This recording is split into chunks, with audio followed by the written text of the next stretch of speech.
২১ August grenade হামলা মামলায় বিএনপির ভারপ্রাপ্ত চেয়ারম্যান তারেক রহমান ও সাবেক স্বরাষ্ট্রমন্ত্রী লুৎফুজ্জামান বাবুসহ সব আসামিকে খালাসের বিরুদ্ধে আপিল শুনানি চলছে। এ বিষয়ে বিস্তারিত জানতে সরাসরি যুক্ত হচ্ছে সহকর্মী জাভেদ আক্তার সঙ্গে। আক্তার, আমাদের এ বিষয়ে বিস্তারিত কি জানাবেন?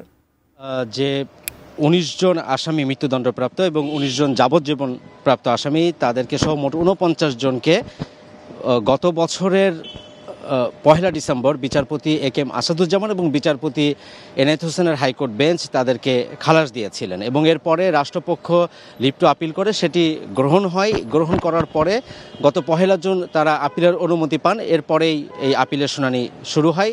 গত ১৭ জুলাই এবং ৩১ জুলাই এই ২ দিন শুনানি হয়েছে এবং গতকালও শুনানি হয়েছে। এই ৩ দিনে রাষ্ট্রপক্ষের পক্ষ থেকে deputy attorney general barrister Abdullah Al Mahmud তিনি শুনানি করেছেন এবং গতকাল আংশিক শুনানি করেছিলেন আসামি পক্ষের আইনজীবী senior advocate S M Shahjahan.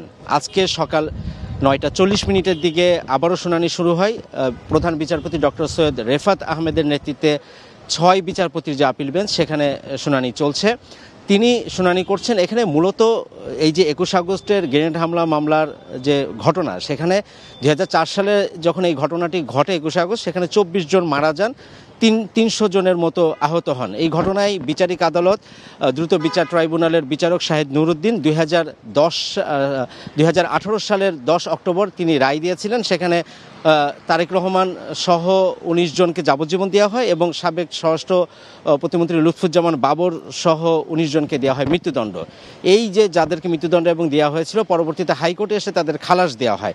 এখন তারেক রহমান যেহেতু অ্যাবসকন্ডিং অর্থাৎ পলাতক হিসাবে তিনি আপিল করতে পারেননি, কিন্তু হাইকোর্ট তার আদেশে বলেছিলেন যে যারা আপিল করেছিলেন তাদেরকে যেহেতু খালাস দিয়েছেন, যারা আপিল করেননি নন অ্যাপিলিয়েন্ট তারাও এটি সুবিধা পাবেন। তো সেই হিসেবেই আসলে তারেক রহমান খালাস পেয়েছেন এবং যারা আপিল করেছিলেন তাদের পক্ষে যারা আইনজীবী আছেন, এখানে ২ জন আইনজীবী আসামি পক্ষে, একজন হচ্ছেন এস এম শাহজাহান এবং একজন অ্যাডভোকেট মোহাম্মদ শিশির মনির। তারা যেই মূলত যুক্তিগুলো তুলে ধরার চেষ্টা করছেন সেটা হচ্ছে এই মামলাতে যখন বিচারিক আদালতের রায় হয় তার আগে যখন সাক্ষ্য গ্রহণ হয়েছিল সেখানে আসলে কি ধরনের অসঙ্গতি ছিল। যেমন একটি উদাহরণ তারা বলছেন যে ৫.৫ ঘন্টার ভিতরে একজন ম্যাজিস্ট্রেট ৩ জনের জবানবন্দি গ্রহণ করেছিল, যেটি আসলে নিয়ম হচ্ছে ফৌজদারি কার্যবিধির ৩৬৪ ধারা অনুযায়ী যে এই জবানবন্দি যখন নেওয়া হয় তখন তার কথা শুনতে হবে, সেগুলো লিখতে হবে, হাতে লিখতে হবে, আবার তাকে পড়ে শোনাতে হবে, তারপরে তার সাক্ষ্য নিতে হবে।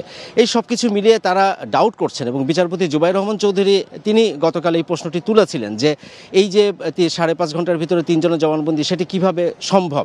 এবং একই সাথে আসামিপক্ষের আইনজীবী তিনি একটি উদাহরণ দেখিয়েছেন যে একজন সাক্ষ্য নেওয়া হয়েছে সাবেক নৌ কর্মকর্তা মিজানুর রহমান, তিনি হত্যা মামলাতে যে সাক্ষ্য দিয়েছেন, বিস্ফোরক দ্রব্য মামলাতেও সেই একই সাক্ষ্য দিয়েছেন। অর্থাৎ ২১ আগস্টের এই যে ঘটনা ঘটেছে সেখানে ২টি মামলা হয়েছিল, তো একই ব্যক্তি ২টি মামলাতে আলাদা আলাদা করে সাক্ষ্য দিতে হবে। এরকম বেশ কিছু অসঙ্গতির কথা আজকে যেমন বলছিলেন যে মুফতি হান্নানের কথা, মুফতি হান্নানের যে সেকেন্ড কনফেশন অর্থাৎ দ্বিতীয়বার তিনি যে জবানবন্দি দিয়েছেন, অর্থাৎ প্রথমবার জবানবন্দিতে তিনি তারেক রহমান বা লুৎফুজ্জামান বাবর এদের কথা উল্লেখ করেনি। পরবর্তীতে তাকে টিএফআই সেলে ৪১০ দিন রিমান্ডে নিয়ে আটকে রাখা হয়েছিল এবং তার কাছ থেকে এই যে স্বীকারোক্তি নেওয়া হয়েছে সেটি জোর করে নেওয়া হয়েছে এবং সেটি গ্রহণযোগ্য নয়। এই যে সেকেন্ড কনফেশন সেটি ফৌজদারি মামলায় টিকে না। এই সমস্ত বিষয়গুলো তারা মূলত তুলে ধরার চেষ্টা করছেন এবং তারা আশাবাদী যে হাইকোর্টে যেভাবে আসামিদের খালাস দেওয়া হয়েছে, আপিল বিভাগে অর্থাৎ সর্বোচ্চ আদালতের রায়ে লুৎফুজ্জামান বাবর, সাবেক স্বরাষ্ট্র প্রতিমন্ত্রী এবং বিএনপির ভারপ্রাপ্ত চেয়ারম্যান তারেক রহমান সহ যে সমস্ত আসামি খালাস পেয়েছিলেন তাদের সেই খালাসের রায়টি বহাল থাকবে এবং তারা সুবিচার পাবেন বলেই তারা প্রত্যাশা করছেন। উজমা, হাইকোর্ট থেকে আমার কাছে এই ছিল সবশেষ।